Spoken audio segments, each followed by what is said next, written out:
আসসালামু আলাইকুম এভরিওয়ান, কেমন আছেন সবাই? আশা করি সবাই ভালো আছেন। আলহামদুলিল্লাহ, আমিও ভালো আছি। তো এই যে আমি আজকে নিয়ে এসেছি অসাধারণ মজাদার একটা নাস্তার রেসিপি। এটা আমরা রেস্টুরেন্টে গিয়ে অনেক দাম দিয়ে খাই, কিন্তু এটা বাসায় বানানো যায় অনেক বেশি সহজে।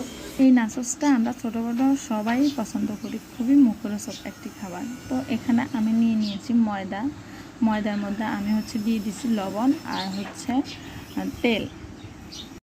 আমি সয়াবিন তেলটাই দিয়েছি, দিয়ে আমি একটু মেখে নিয়েছি, মিক্স করে নিয়ে এখন আমি দিয়ে দিয়েছি পানি দিয়ে নর্মাল পানি দিয়েছি। পানি দিয়ে আমি ডোটা মুথে নিয়ে আমি রেস্টে রেখে দিয়েছিলাম 20 মিনিটের জন্য। 20 মিনিট পরে এসে আমি এগুলা একটু মোটা মোটা করে রুটি বেলে নিয়েছি। বেলে নিয়ে আমি এই রুটিগুলো আবার কিভাবে কেটে নিয়েছি আপনারা অবশ্যই দেখতে পেয়েছেন। তো আমি সবগুলোর মধ্যে একটা একটা করে একটা তেল দিয়েছি, তেল দিয়ে আবার ময়দা দিয়েছি, ময়দা দিয়ে আবার আরেকটাতে তেল দিয়েছি। এইভাবে করে এগুলো সবগুলো আমি 3-4টা একসাথে করে নিয়ে আমি এগুলো বেলে নিয়েছি। বেলে নিয়ে আমি তাওয়া দিয়ে হালকা একটু তাওয়া ছেঁকে নিয়েছি। ছেঁকে নিয়ে যে দেখেন এই রুটিগুলো আমি পাতলা পাতলাভাবে তুলে নিচ্ছি। এগুলো খুব সুন্দরভাবে উঠে যায়। যখন আপনারা করবেন তখন বুঝতে পারবেন একদম পাতলা পাতলা হবে। আর এরকম পাতলা পাতলা হলে নাচসটা খেতে বেশি মজাদার হয়। আমি এক হাত দিয়ে ক্যামেরা ধরে রাখছি, আর এক হাত দিয়ে আমি তুলে নিয়েছি। তাহলে বুঝতেই পারতেছেন কতটা সহজে এটা উঠে যায়।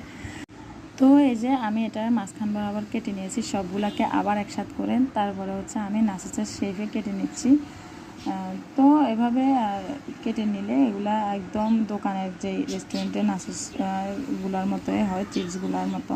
তো এখানে আমি নিয়ে নিয়েছি মুরগির মাংসগুলোর ভিতরে আমি দিয়ে দিয়েছি রসুন বাটা, আদা বাটা, মরিচ গুঁড়া, লবণ আর গোলমরিচ গুঁড়া দিয়ে আমি একটুখানি সয়া সস দিয়ে দিয়েছি। দিয়ে আমি এগুলাকে ভালো করে মেখে নিয়েছি এবং রেস্টে রেখে দিয়েছিলাম। আমি 10 মিনিটের মতো আমি রেস্টে রেখে দিয়ে এগুলাকে এরপরে ভাজি করে ফেলছি। তো এগুলা একটু হালকা আছে ভাজি করতে হবে। আমি কড়াইতে তেল দিয়ে দিয়েছি আর গোস্তগুলো দিয়ে দিয়েছি। এগুলাকে সুন্দর করে ভাজি করে নিতে হবে। এই ভাজিগুলো করার সময় এত সুন্দর একটা ফ্লেভার আসে যেটা বলার বাইরে, খুবই দারুণ লাগে। এই গোস্তগুলোর কারণেই নাচসটা খেতে আরও বেশি মজাদার হয়। তো এই যে আমি নাচসের যে চিপসগুলো কেটে নিয়েছিলাম আপনারা অবশ্যই দেখেছেন, ওই চিপসগুলাই আমি আবার কড়াইতে একটু তেল দিয়ে ভেজে নিচ্ছি হালকা আছে। এই চিপসগুলো একটু হালকা আছে ভেজে নিতে হয়। তো আমি একে একে সবগুলো ভেজে নিচ্ছি। তবে আমার এই কড়াইতে হচ্ছিল না দেখে আমি আরেকটা বড় কড়াইতে ভেজে নিয়েছি বেশি করে। এই যে এদিকে আমার গোস্তগুলো